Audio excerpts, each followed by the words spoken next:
I'm Brett Tarmac. Hi, I am your dating guru. I'm also the world-renowned writer of Resume Risque in Vague Street magazine, which details the finer points of dating and elegant women, and dating elegant women, and dating. Tonight, I want to give you a quick romantic tip in a new segment I'm calling Beating the Tarmac. Cell phones have become an extension of our bodies these days. There are many wonderful things we can use cell phones for, such as checking weather forecasts or leaving sexy messages on women's voicemails. Women have always been in love with the phantasmic figure of the secret admirer. What better way to woo the women in your life than with sultry messages on their voicemails? You can't just seduce any way you want to. There's a position you must take. Here are my 5 rules for cell seduction. Rule 1, only call women that you have met. I suppose that's a given. I haven't quite figured out how to make completely anonymous phone calls. I suppose there might be a way.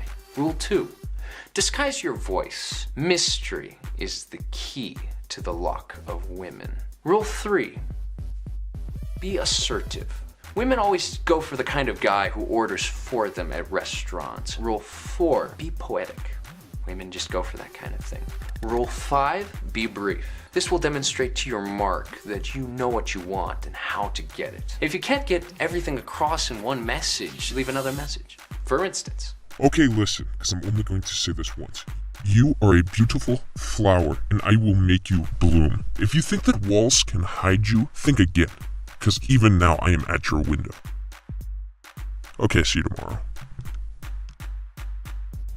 Last week I told you where you can find women, and I suppose some of you yahoos, you went out, you found women, you seduced them, you took them home, you probably saw them naked. Do you think I'm proud of you? Do you think that I'm happy with the way that you have used my advice? Do you think I would take you home to meet my sister? No, if I was grading you, I would give you all 0s. Just going out and getting elegant women's numbers is futile if you have no end game. You may have gone out, you may have found the women, you may have seduced them, but did you make the right choice? No, you did not, because I did not tell you what kind of women you want. When you walk into any environment, you want to categorize the women into groups so that you can identify which ones you want to go for. I find in my experience that you can reduce a room of women into 5 categories. Professionals, waitresses, heiresses, wives and girlfriends of other rich people, and crazies. The first thing you need to do is identify those women. You know the ones I mean. The women who have father issues, the women who are withholding, the women who are damaged because of trauma, the women who are on medication for anxiety or depression. You want to identify these women right off the bat because you absolutely do not want to miss this opportunity. Sex with unbalanced women ranks in my book, which is called The Tao a la Tarmac. It's coming out in March as soon as my Nigerian publisher resolves some labor disputes. It ranks in my book just between Cold War era, political intrigue, espionage sex, and pity sex. This is at the absolute top of the list. This is the filet mignon of connoisseur sex.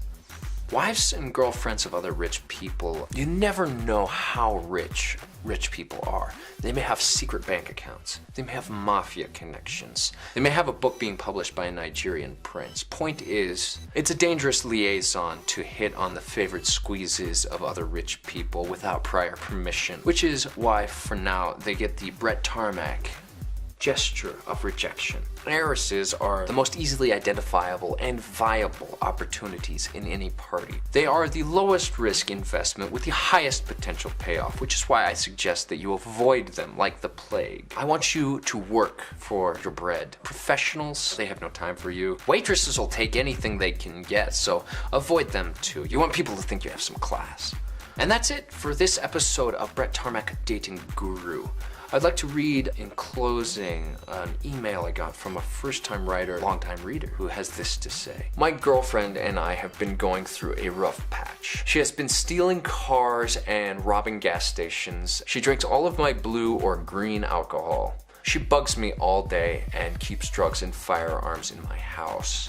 She disappears for weeks at a time, and I'm pretty sure that strange men have been calling her phone ever since we met. She talks a lot about her family, but I have yet to meet any of them. She makes threatening compliments. I've witnessed her shooting people on multiple occasions. What should we do?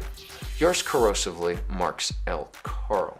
Well, Marks, it seems to me that you have the perfect woman here. I mean, she seems proactive. She's got a social life. She's got a job, it seems. She drinks a lot of alcohol, which is good because drunk chicks are easy. Keeps drugs and firearms in your house. When a chick leaves her personal effects in your house, it means she's totally into you and she's looking for an excuse to come over. She disappears for weeks at a time. Couples need time apart. It's good for a relationship. Talks a lot about her family, but you have yet to meet any of them. That's actually very good because, I mean, who wants to get involved in their girlfriend's family business? She makes threatening compliments. That just means that she's very, very violently into you. You've witnessed her shooting people on multiple occasions. She sounds lovely, Marks. I don't know what your problem is. I think you just need to buckle down and really do the work that needs to be done to save this relationship. In conclusion, I am Brett Tarmac and you are not.